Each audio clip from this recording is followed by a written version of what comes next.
I don't know if this is going to work or not. We are having fun time with the internet, let's just say.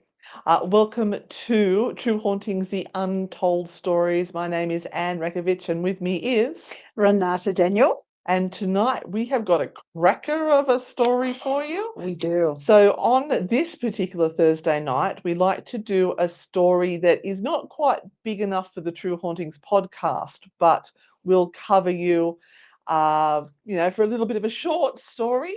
Now, you may have noticed we're not in our normal residence. No. We're in a secret, undisclosed location. You can probably guess we are by the curtains. Or not. Yeah, I just realized my phone was on 16% and I'm hotspotting off my phone. So fingers crossed the internet holds up. We don't have Roman's super Raspberry Pi super loop thing happening tonight. Well, everyone's saying they can see us and hear us. So Excellent. if you are seeing us and hearing us really well, can you put a thumbs up, please, just in the comments so and that if we know? not, an eggplant. I quite like the lighting on this. I think it looks good. Covers the wrinkles. It's fine. So, have any of you actually heard of this particular story of the Eriksson twins? It is very creepy and a bit bizarre, and still really hasn't been fully explained. And we do need to put a warning on this. We are going to try and show a small video, and the video content is a little bit graphic.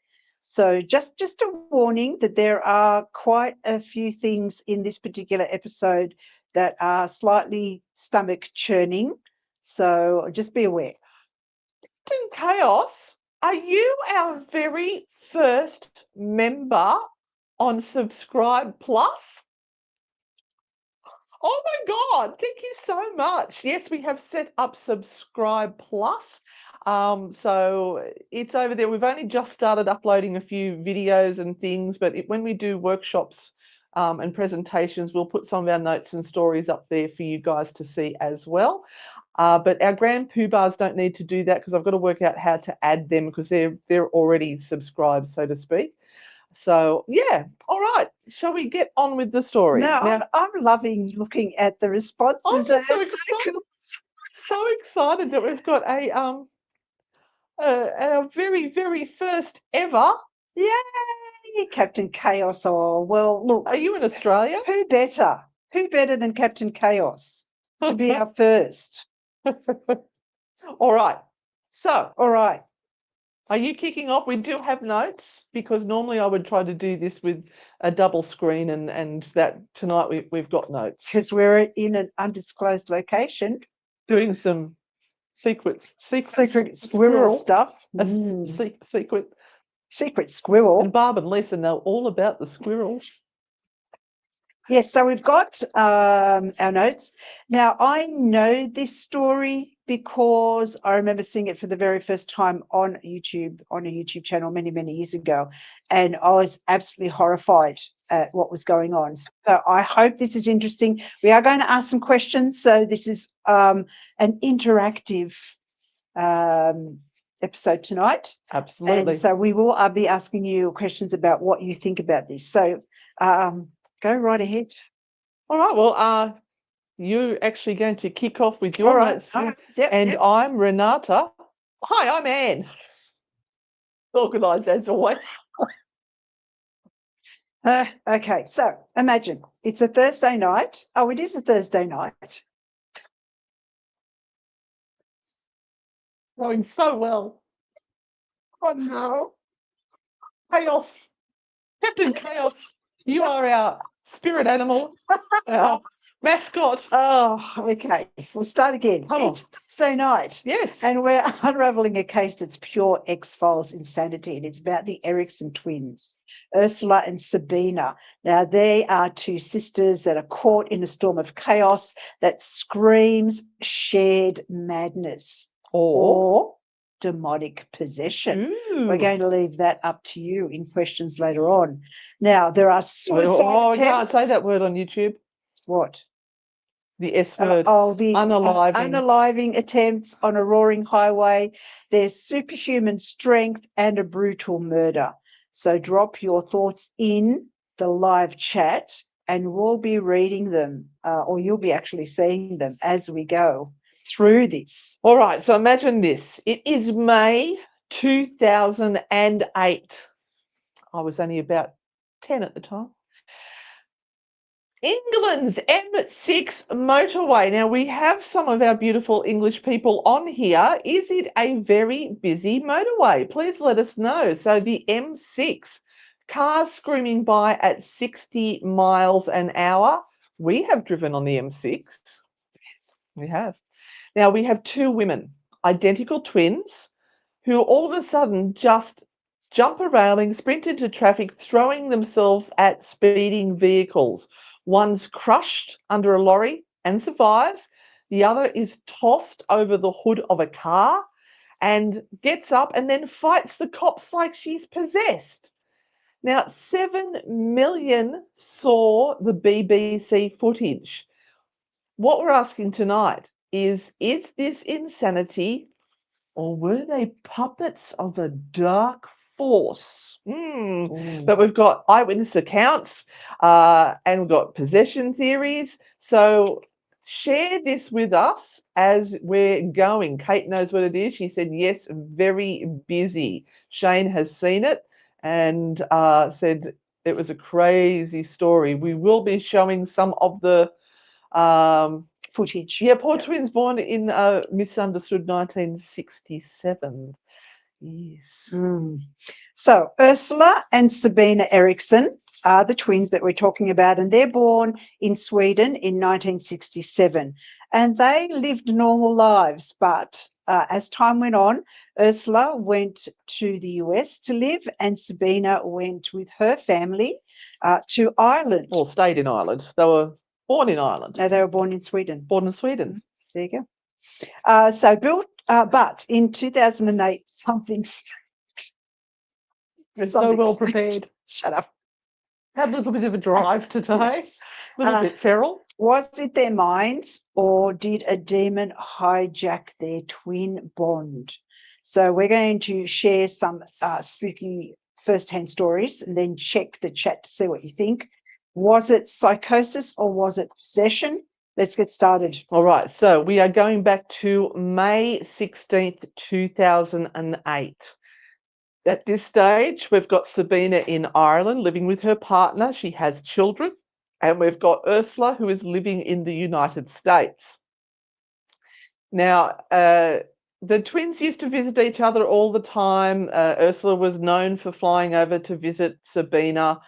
They have that bit of a twinny bond that most people know. And Sabina was having a fight with her partner, Mark. And I think she was having a bit of a fight, and people overheard things like the children weren't safe. And then Ursula has flown over and, Mark's overheard things about her saying the children aren't safe.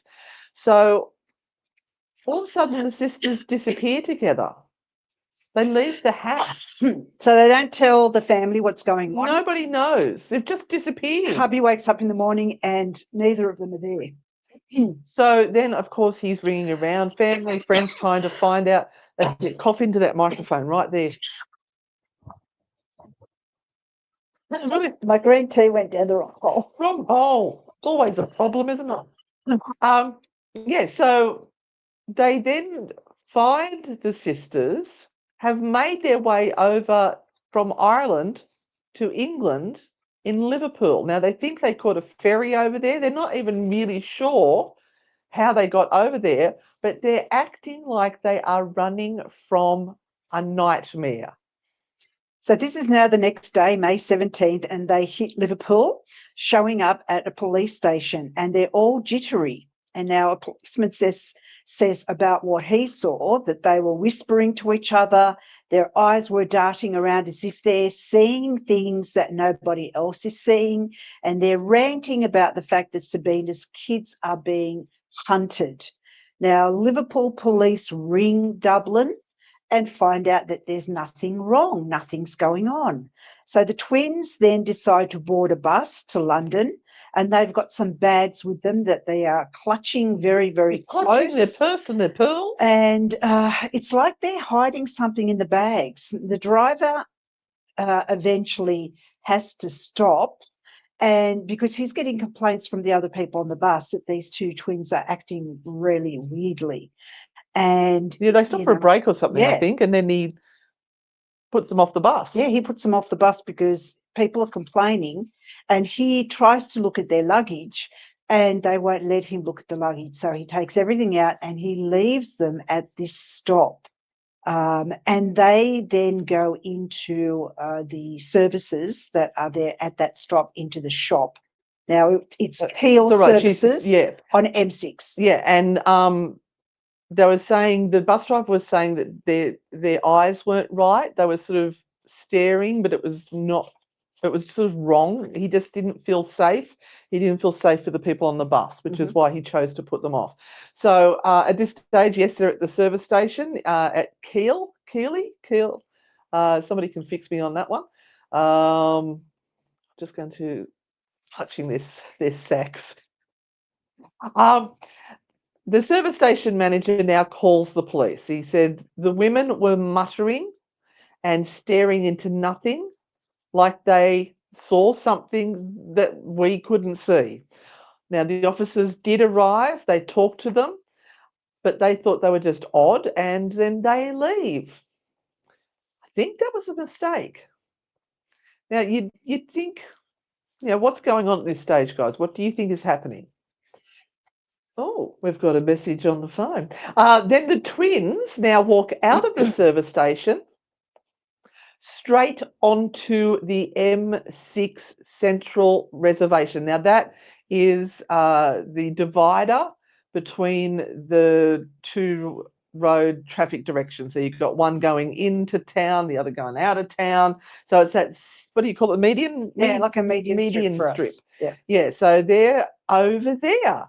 And now it sort of looks like something's pulling at them, drawing them to go out there. Now we do have some footage, but we'll just do the next little bit. We'll just read this first so that we're setting the scene.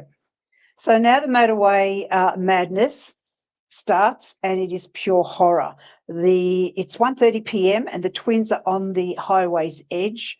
The traffic cops pull up. So they've now been reported. A BBC motorway cops crew is filming. So it was insane that on the day that all of this happened, there was a film crew following a group of cops to highlight the stories that the cops come in to become involved in on just a normal day. This turned out to be not a normal day, and that is why there is so much evidence available in what happens next. So we've got a little bit of footage of them on that medium strip, the middle line, and are we okay to go to that little part there now?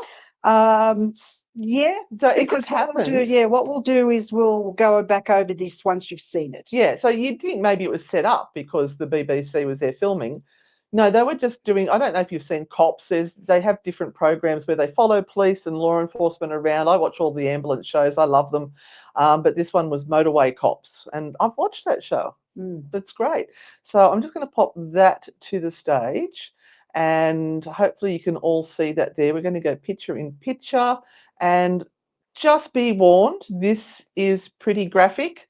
So CCTV by now, first off, did I click the button that says to share the audio? Just let me make sure that I have shared the audio so that you can hear it. Just let me take that back out. I wanted to make sure that you can hear that. So I'm going to stop the sharing, and then I'm going to add it again. Share screen, because normally there is, yep, it's got the audio on. Great. So I go back over to here, add it to the stage again, and picture in picture, give you a nice big screen. So here we go. I've got to go back over to there. So you can see them there in the middle. You can see the trucks are going down the left-hand side and there's a few cars on the right-hand side, so just keep an eye on them. Transit police, who sent some officers to investigate as the two women were very haphazardly crossing the central lanes of a busy high-speed motorway. Their crossing. Right, so you can see there that one of them has just climbed that barrier and just walked into the traffic. Like she doesn't care. Now, that one was that Sabina? That's the first hit that No, occurs. Ursula bolts into the traffic. Ursula. Oh, no, hang on, no. Yeah, Sabina gets grazed by a car. Yeah, here we go. And here goes the next one. Caused havoc on the motorway, with Sabina being hit by a Seat Leon during their attempts to cross the lanes. The police, which arrived on the scene, were actually being followed for the day by a camera crew shooting a TV series about British transport police. And what they caught on camera is genuine. So, we'll just go back now and keep telling you the story there. Holy moly, Violent Vet! Good heavens, thank you so much. Violent Vet. Tell them these stories more often, Rita. Seriously, that was oh my gosh, so unexpected. Thank you so much. Thank you so much. I've just completely wiped my mind. What were we talking about? I don't know. Okay, let me go back and read.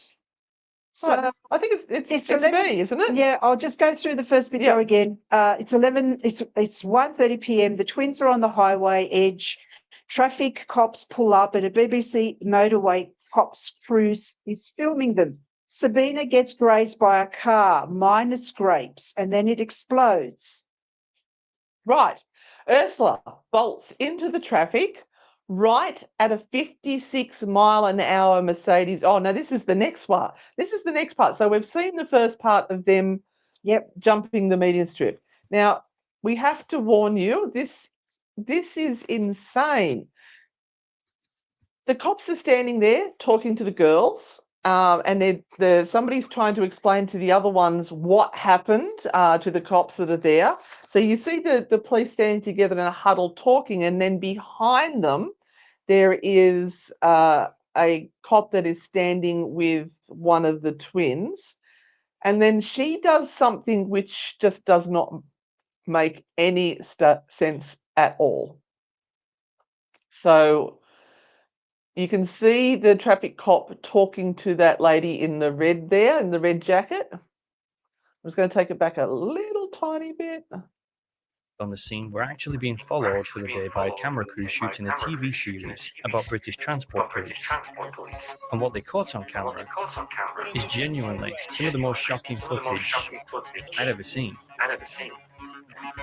As police were being told of the situation with the camera crew watching, for no reason at all, Ursula decided to run across the motorway lane. Right, so you can see the one in the white jacket is now bolting across. There's traffic. The cop is trying to grab her. Traveling 50 miles per hour. Her legs and that's a big truck. Crushed. Now, the next one. In the commotion, Sabina also broke free and ran into oncoming traffic. She was hit head-on by a high-speed. What on earth possessed them to do that? Like literally, what possessed them? So, Ursula bolts into traffic right at a 56-mile-an-hour Mercedes lorry. The driver said she ran like something was calling her with no fear. She is crushed under the wheels, legs mangled, but she's screaming, "Get off me, you're not real." So Officer Melissa Dutton recalls how she felt about the incident. She said her strength was unnatural. She was clawing and spitting like something else was inside her. So just remember, they've already been hit by cars by running across the road one way. Now they've just been hit by lorries and another car. What worries me about this is the poor people who have hit them, who are totally innocent. Totally. And they have to live with that in their mind for the rest of their lives. So as you saw then, seconds later, Sabina follows, slamming into a Volkswagen Polo. She's out cold for 15 minutes and then wakes up swinging at anyone that comes near her. So Officer Tracy Cope says she punched me, screaming, "They'll steal your organs." Her voice was deep, like something else was speaking. You've seen those movies about poltergeist, so she goes really down into this deep, guttural sound. And she fights off all the cops and runs into traffic again, and it takes a crowd to pin her down. So literally, one of them's been crushed by a truck, is unconscious for 15 minutes, and the other one's been knocked by this Volkswagen Polo, and it's to the point that it smashes out the windscreen and there's dents on top of the car. So that's a pretty big impact. Now, the lorry driver said, "I thought she was dead, but she got up, raging like something unstoppable." So, what are we all thinking? Now, I see some of you saying meth um, and other drugs, drug-induced psychosis. Uh, well, interestingly, they were both tested and there were no drugs or alcohol in their system. Now, Ursula was airlifted with shattered legs to a hospital. Sabina was taken back to the police station where she was held for 5 hours, charged with trespass and assault, because apparently there's some sort of rule where you can be charged with trespass on a highway or freeway or something, and then released. Is it the next day? Or no, it's only 5 hours later with no psych evaluation. Nobody bothered to see if she was mentally well after doing something that was clearly quite insane. But was it because there was something that wanted her back out there doing its evil work? Now, Daisy says that they were both in the news this year, both have passed. Is that right, Daisy? If you could find where that was, that would be great, and send it to us, because we And tried there's to look. more to their deaths. Yeah. We tried to look up the information about where they are now, and there's nothing. It's like they don't want to really tell any more of this story. All right, so do you want to go next? So it's not finished yet. It is not finished yet. So the sister with the crushed legs goes to hospital. The other one gets put into jail for a couple of hours and then gets released after they think that she's not an issue and everything's going to be safe. And so she starts a wandering. Yeah. So that evening, Sabina is now out wandering Stoke-on-Trent in Ursula's green top and gripping a plastic bag. Now, at this stage, a lovely gentleman called Glenn Hollinshead, a 54-year-old kind ex-RAF welder, spotted her with his friend Peter Malloy while they were walking his dog. And Malloy says her eyes were wild, like she was being chased by something invisible. Now, Sabina asked them if there is a B&B or somewhere where she can stay nearby. Glenn offers his home. Now, I don't know about you guys, but in Australia, that would be a very odd thing to do. Is that a very British thing to do, to see somebody in need on the street and to offer them to come back home and I'll look after you, or I'll give you somewhere to calm down and gather yourself? Now, Malloy stays until midnight, saying she just kept pacing, checking windows, and saying, "Have a cigarette." And then she'd take the cigarettes off them and say, "No, you can't have them. They might be poisoned." He said that it felt wrong. So Glenn does a favour and starts ringing around the hospitals to see whether he can find Ursula. He says to Sabina, "Sit down. Oh, look, I'll make you a cup of tea." He goes into the kitchen and he realises he doesn't have any tea bags. So he goes over to his neighbour and asks for some tea bags from Frank Booth. And Frank hands him a few tea bags, and he goes back into the house. Now, minutes later, he stumbles out of the house, having been stabbed 5 times in the chest. And he's gasping and he's saying, "She stabbed me," before he collapses. And his last words were, "Please look after my dog." Oh my God. Oh. Now, Sabina flees the house with a hammer in her hand, and she's smashing at her own head with the hammer as she goes down the street, covered in blood. I just want to say that somebody had a good theory there, Violent Vet. I wonder if the colours have anything to do with it, because one of them was clutching the sister's jumper, and they were, just, you don't know what would possibly set people off. It's bizarre. Now, there's a motorist that sees Sabina walking along with this hammer hitting her head. I don't know how she can be alive at this stage.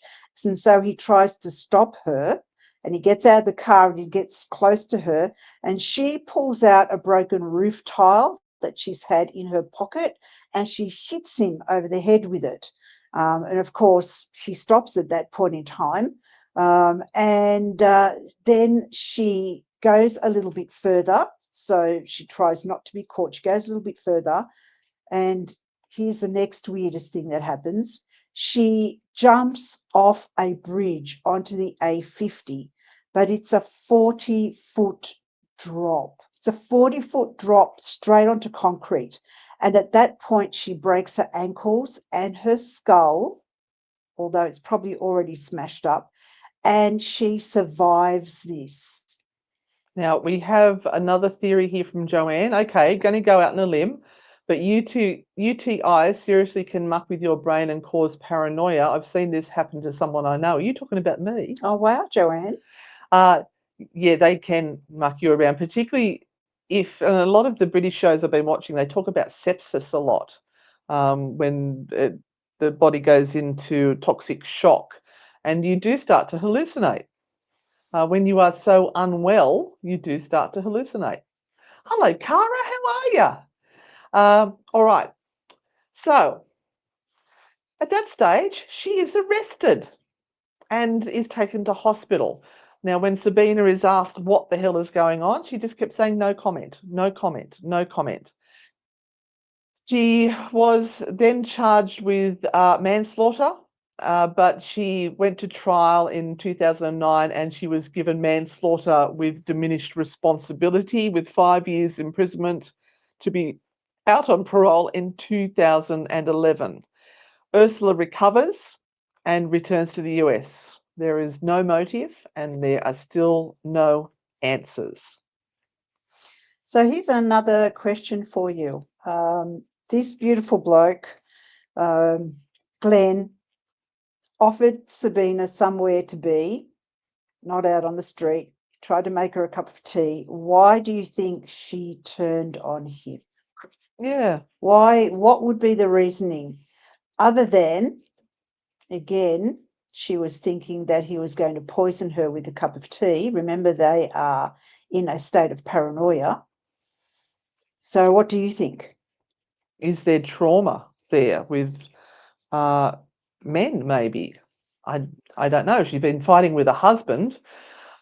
Oh, it's horrible. But we did have a good suggestion from Shane, which was like and subscribe, as you do. All right, where are we up to? Now, was this demonic Oh, possession? yes, that's right. Okay. Paranoia about dodgy tea. Well, that's right. She thought the cigarettes had stuff in it. Who knows? Right.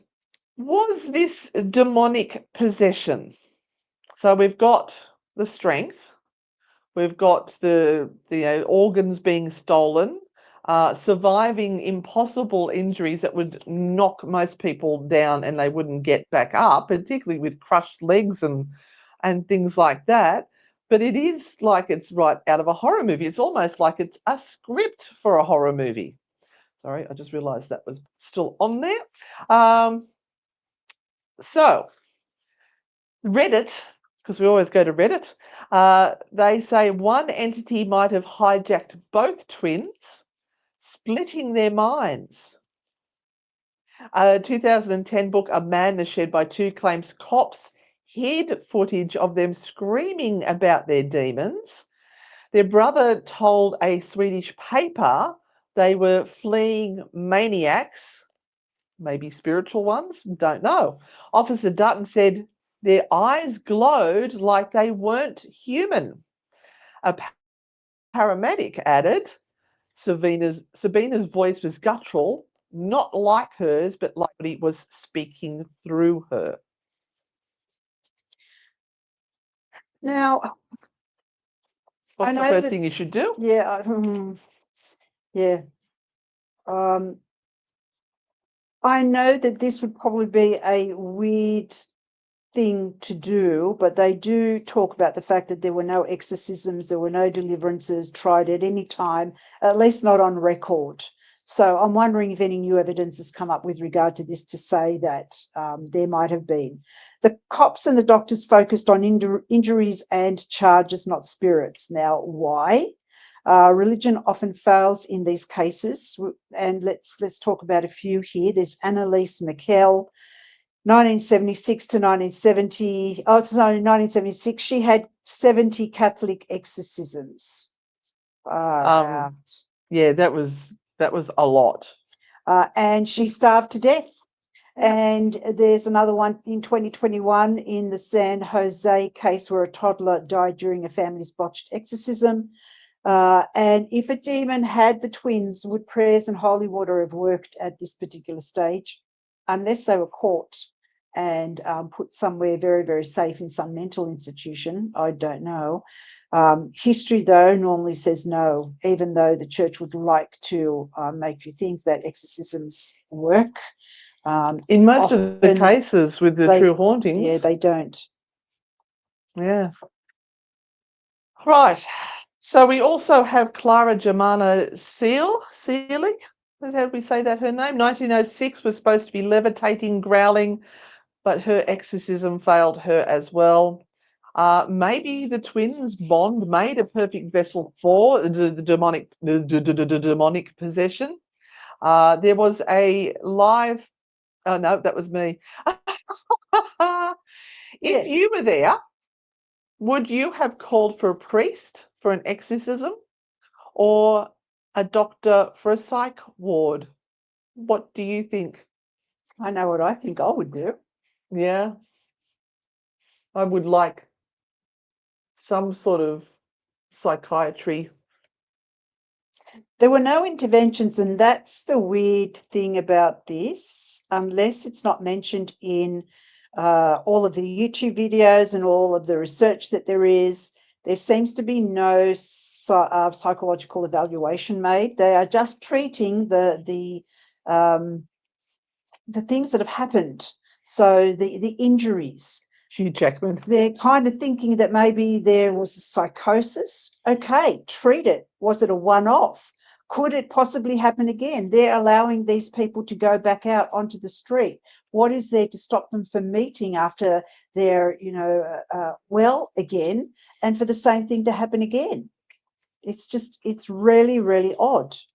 Yeah. Oh boy. What do you do when you see something like that and all the people who are traumatized by witnessing what happened there? Maybe they've had, is it mildew? What was that Bible quote about the mildew following them or something? We found a quote in the Bible about mildew. Should not leave Anne and Renata in a motel room with a Bible. So go over to X. If Daisy, if you know anything about what may have happened to them that you want to add just here, I know you said that they were in the paper this year and that they have both now, they're not alive anymore. They have passed over. Maybe you can fill us in on what you know or what you have read. It's one of those crazy cases. And the thing that got to me was watching the whole video. The video Is there any more there to really, watch really on that? scary. Oh, well, we can play just a little bit We'll more. just have a look a little bit more and see what happens. Volkswagen Polo, rendering her unconscious. Paramedics rushed to tend to the two women, but Ursula repeatedly resisted treatment by biting and scratching at the paramedics despite having crushed legs, as though she couldn't feel any pain at all. Calm down. Mine's very aggressive, spitting at me. She is very badly injured. As Ursula screamed, "I recognize you. I know you're not real." At the officers detaining her, Sabina regained consciousness and shouted, "They're going to steal your organs." What she did. Yeah, we can't play too much because otherwise they'll demonetize us. So that is, you could see her fighting back and carrying on, and she had literally just been run over by a truck that crushed her legs. It's crazy. Meanwhile, where are we up to? We got our skeptic hat on. Let's put our skeptic hat on, Okay, Renata. I'm listening. That's you. Oh, okay. I'm leaning towards Folly Adieu, which is madness shared by two. So Dr. Nigel Eastman testified Sabrina had acute delusional disorders and she was hearing voices. And Ursula's influence spread it, their twin DNA amplifying it. No demons, just brains breaking in sync. So they would have had to have some sort of mental evaluation. Well, Sabina would have had to go on trial. Yeah. Because they were claiming diminished responsibility, which means it was a crisis point and you made bad decisions in a not a normal state where you could not make decisions. But you still have to be held accountable for what you've done. That's the problem. So it's called Folly Adieu, and it is a actual thing. This is actually something that does exist between people who are very, very close, like twins, like sisters. I know, it's scary. Oh, no. Shit. I thought that you're supporting the Sydney Swans. Now, one thing about this, have you ever been around someone who has had, and I'm not saying a psychosis, but has tried to influence you to such a degree that you feel compelled to follow what they are saying because you're just drawn in? It's like you have to do what they are saying, or you have to believe what they are saying. And when does your intuition, your gut instinct kick in, if it does at all, with regard to what that person is saying or what that person is trying to do? So, if someone asked you to kill someone or poison someone or whatever, would you do it? It's interesting. We were listening to a podcast where they were talking about how they can prime people for manipulation. And when they spoke to pimps, believe it or not, when they were looking for girls, they'd go up to the girl and start chatting to her and then say, "Hey, buy me a drink." Now, if the girl said, "Hey, buy your own freaking drink," they wouldn't try to recruit the girls. But if the girl went and bought them the drink, that was the first sort of crack that they knew that this person could be manipulated. And that's what I was thinking too. It's sort of like gaslighting, but it's further than gaslighting. I know that I was being led down the path of doubting my belief in myself with a pretty big gaslighter. And it was the moment I cracked and I realized what was going on was when they had said something to me about, they said, "No, you didn't. You did this." And I remember at the time, whatever the situation was, that I had said it to myself in my head. I've just done such and such, and I can't remember what it was, but he tried to tell me I had done it a completely different way, and I knew I hadn't done it that way because I had cemented the thought in my head by repeating it to myself. And I woke up And in that moment, I woke up. I suddenly realized that all the other little doubts that they had sowed in my mind for so long and made me feel this big. I felt like I was going crazy. I thought, I'm getting early dementia or something. But it was that moment when I had that recollection of, no, that's not how it went. So I could see how someone could be led down a dark path. But there's a great show by Derren Brown where he actually convinces a group of people through manipulation to push someone over the edge of a building. And of course, they're all set up with harnesses and things, and the person doesn't know. And I think there was like 4 or 5 of them. And this Derren Brown show is out there. Slowly, sort of just drops little things like it starts off with that they're vegan, but they've used real butter in it. Just don't tell them; it's fine. They won't know. And the person is okay with that, and that's the first sign that they're okay to cross that line. And then he kept getting them to do increasingly more things that would challenge your boundaries, but you'd already done those first ones, and then you'd start to have guilt about that. So, was it the 2 sisters had wound themselves up into a state? Was one of them having a psychotic delusion that had then convinced the other one because they'd been so close and they would finish each other's sentences, they knew each other's minds? Yeah. It does look, and I understand one maybe having a psychotic break, but to be able to influence the other to such a state that she would run out into traffic without even thinking about it is like crazy. And I know you mentioned it when we were driving here, and you said, well, maybe they, and I know that people have mentioned it here, did they have a pact to say that, if one goes, the other one has to go because one can't stay alive? And that's why the other one ran out straight away without thinking, that actually sort of, taking a few seconds to think about what was going on. It's really, really scary. And I know, Violent Vet, you were talking about the military. Now, that's really an interesting subject because you have to be trained to be able to follow rules without kind of having a conscience to be able to say yes or no. You just have to do what is being told.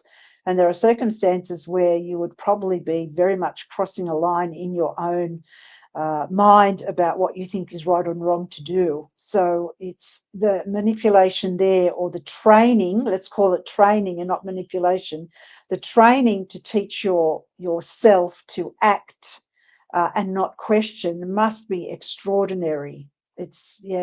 I think only people who have been in the military can talk about that and have an opinion about it, but it would just be crazy, absolutely crazy. Yeah. So what is the ending to this? Is there some sort of ending that wraps it all up?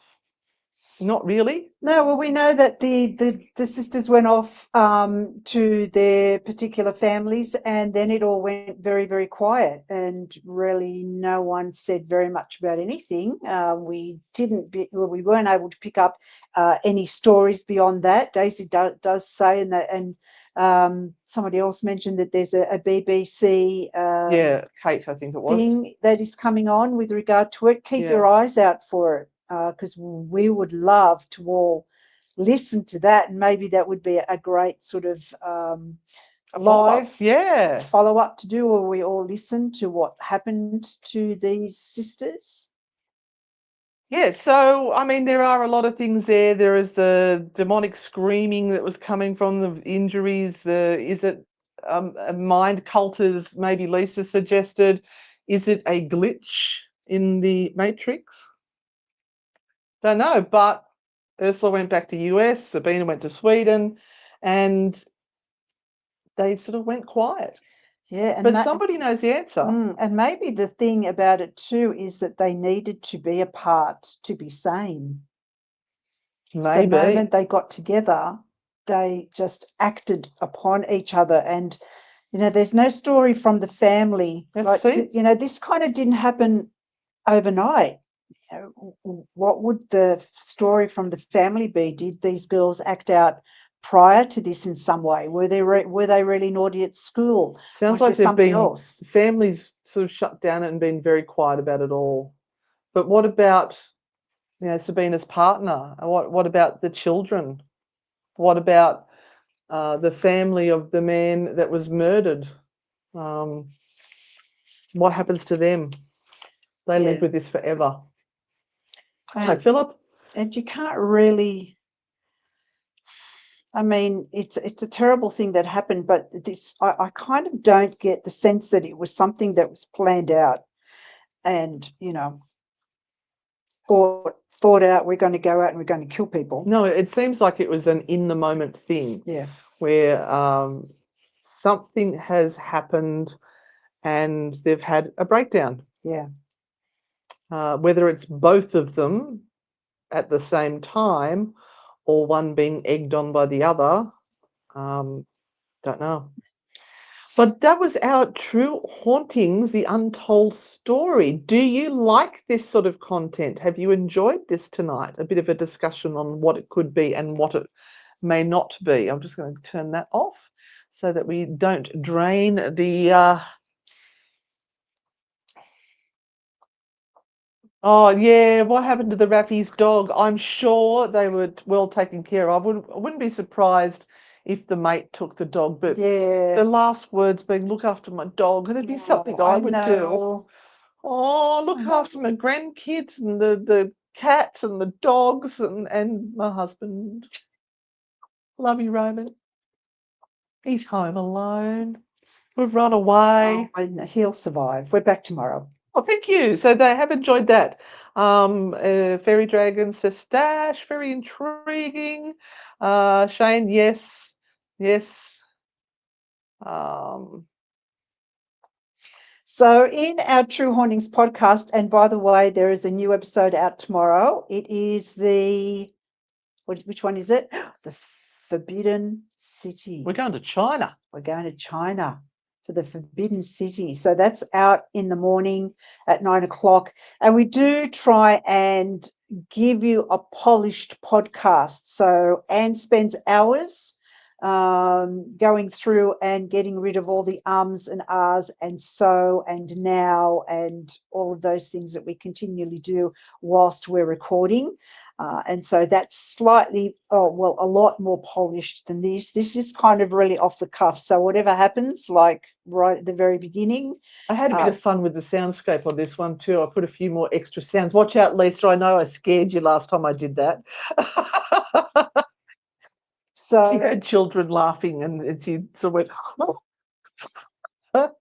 So this is very much it's scripted. We do research and we do have a story and we try and follow the storyline, but it's very much whatever happens in the moment happens. And we love the fact that you guys are putting in all of your comments throughout all of this because it kind of brings it to life. When we're sitting and doing podcasting and we're recording, we're kind of just looking at ourselves at each other. And so we're only really getting a response from the other person. And that's okay. That's podcasting. But this is so much fun because there are so many of you watching and so many of you adding to the story and telling us what you think. So that we love it. Thank you so much for being here. What's happened? Hope the people on the XPT are okay if they read the titles. Okay. Don't know what happened there. Yes, so my greatest joy at the moment is that my husband has decided he's going to help me edit because we're trying to get several podcasts pre-recorded so that we can go to Ireland in 2.5 weeks. So he has had a go at editing. And how long has it taken him to do half an hour? About 5 hours? Oh, more than that. More than that. He's been sitting at it, agonising over it for weeks. It gives me great joy, just so somebody can see how long it takes. Yeah. Although I have to say that I cracked through the rest of that yesterday. That yes, it helped. Um, All right, we need to get off. yes, we've got some now. Please send us some good mojo. Yep. Good vibes tomorrow morning, good 9:30 a.m. We just need a little bit of extra love from you guys to push us across the line. And hopefully Renata will be able to give you some idea of what is going on. Yes. Warning it to people who like to read over my shoulder. Well, right. just turn around and say, you need to start watching Anne and Renata Frightfully Good on YouTube. And I know that this has been recorded onto StreamYard, and I have found that there is a much better quality picture uploaded onto StreamYard. So I can even put up the whole episode for you to watch with better quality and sound, I hope. But time is of the essence at the moment. We are going balls to the wall. At the moment, we have to the wall. Yeah, well, flaps to the wall. We have got our Abernethy weekend coming up, which is sold out. We have got 3 days of fun and stuff and investigations and workshops, and yeah, we're doing a lot in those 2 nights, 3 days. And we have another Wyong Milk Factory, which is the last Wednesday or Thursday of the month. We've got it on the Anne and Renata Frightfully Good. And my Facebook profile is back online. It got released today. For those who thought I'd unfriended them, no. Facebook took me down because they thought I was some sort of cyber security risk. Yes, this little old granny here is a cyber security risk apparently, and they apologise. But in the meantime, we're going to Ireland in 2 weeks, and I'm trying to let my people know that no, I haven't run off with all their money. I'm still here. I just can't get to you. I sort of used a backdoor and got around it, but I'm back. So Daisy, that's a great one for a t-shirt. Flaps to the gaps. And you'll be pleased to know that we got merch done for the Ireland trip in 2 days. We got the designs done, sent it to the group, pick which one, then we've sent it out and we've got them printed. They're arriving on Monday, all in a couple of days. So it is possible. So mine's so Shane's asking about my t-shirt. My t-shirt's a tarot t-shirt. It's the Tower. Yes. Ready for tomorrow. The Tower card. Who knows what's going to happen? But we shall see. Yeah. Anyway, have a listen to True Hauntings podcast released at 9 a.m. tomorrow morning, Australian Eastern Standard Time, and let us know if you enjoy my soundscape that I had a little bit of fun with. And let us know if you enjoyed it. Anyway, we'll see you all on the dark side. Stay spooky. Be frightfully good. Don't be a dickhead. And blow it out your ass. Bye, everyone. And thank you for the super stickers. And thank you for becoming a subscriber. Violet Vet. Yes. Thank you. Thank you for becoming a super subscriber. Thank you. Thank you. Bye. Thank you. Bye. We're going to play.